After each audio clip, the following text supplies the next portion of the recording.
Bu da müəllimlərin vəzifəsidir. Sonra evdə körpə uşaqlar analarından, atalarından şəhidlərin həyat yolunda eşitməlilər.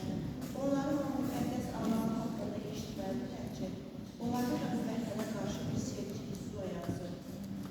Bugün mən görürəm, bugün çox gözəl gənclərimiz var, çox gözəl tələbələrimiz var. Yəni, bayaq aşağıda bir qız uşaq şeir deyəndə elan tabii ki, yəni onu ancaq bir anı edir. İnanın ki, o uşaq bəlkə dərk eləmir olar, amma şəhid sınavları olar. Yəni, bugün ana öz övladı haqqında danışmalı, necə qorulur, necə göz yaşlarına danışmalı imkan verilirsə, həmin o qız körpə uşağı onu yaşadır. Biz bunu istəmir uşaqlar anlasın, amma şəhidin məhəbbətinin onların qəlbini aşılanmasını çox istəyirik. Bizim gələcəyimizdir tələbələr.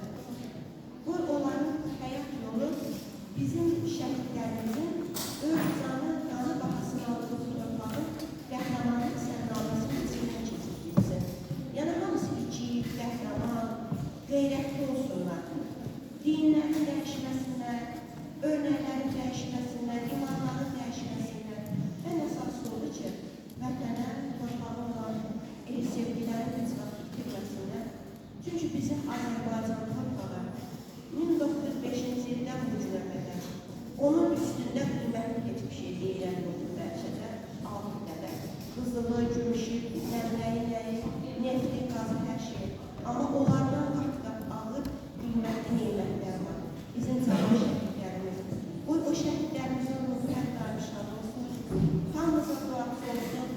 Biz də o xalis